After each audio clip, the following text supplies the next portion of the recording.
TBC merupakan salah satu penyakit menular yang disebabkan oleh infeksi bakteri Mycobacterium tuberculosa yang banyak menyebabkan kematian. Angka kematian di Indonesia mencapai 93.000 per tahun, dengan jumlah kasus 969.000 atau setara dengan 11 kematian per jam. Sumatera Utara masuk dalam 5 besar provinsi penyumbang kasus TBC terbanyak di Indonesia dan Kota Medan dengan kasus TBC terbanyak. Dengan pencapaian tingkat keberhasilan pengobatan mencapai 90% pada tahun 2022 dan pada tahun 2023 mencapai 90,7%. Sehingga pada tahun 2028 Sumatera Utara menargetkan eliminasi keseluruhan kasus TBC. Tidak jarang juga ditemui kasus TBC dengan penyakit penyerta seperti malnutrisi, diabetes mellitus, HIV/AIDS, hepatitis, gangguan fungsi ginjal, dan TB ekstra paru. Sebagian besar penderita TBC berusia produktif, yaitu antara 15 tahun hingga 54 tahun.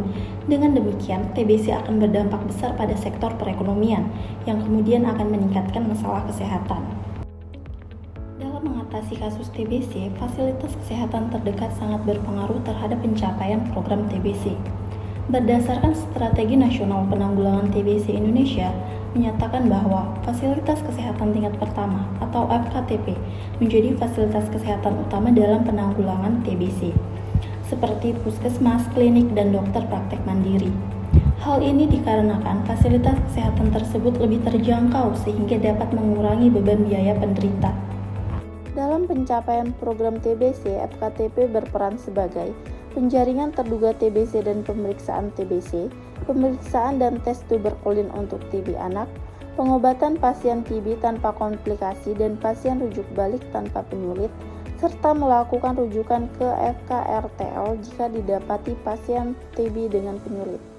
Penata laksanaan penggunaan obat dan efek samping obat, pelacakan kontak erat atau kontak serumah, penjaringan terduga TB resisten obat dan penata laksanaannya, serta pencatatan dan pelaporan TBC. Berdasarkan penjelasan tersebut, pemimpin memiliki peran penting dalam melibatkan para petugas kesehatan dalam penemuan kasus baru.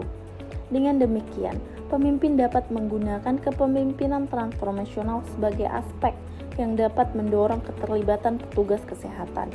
Dengan pemimpin sebagai role model, motivasi dan inspirasi, stimulasi intelektual, dan mampu memberi perhatian secara individu perencanaan. Pada tahap ini pemimpin menyediakan fasilitas yang diperlukan seperti ruang pelayanan TB, ruang laboratorium, dan penyediaan FITB. Pengorganisasian. Pada tahap ini pemimpin mampu mengelompokkan petugas kesehatan di setiap bagian pelayanan TBC, seperti petugas screening TB dan petugas untuk pengisian SITB. Selanjutnya, pemimpin mampu memberdayakan anggotanya dalam meningkatkan kemampuan yang dimiliki dalam suatu wadah yang mampu menciptakan perubahan individu dan mampu menyuarakan hasil pemikirannya, mampu menyampaikan masukan-masukan yang positif, serta berpikir sistem. Hal ini dapat diwujudkan dengan penerapan organisasi belajar. Implementasi. Pada tahap ini petugas kesehatan mampu mengaplikasikan penggunaan screening TBC, penggunaan SITB, dan scoring TBC dengan pemimpin yang ikut terlibat secara langsung. Controlling. Pada tahap ini pemimpin melihat dan mengawasi kinerja para petugas kesehatan. Dan evaluasi.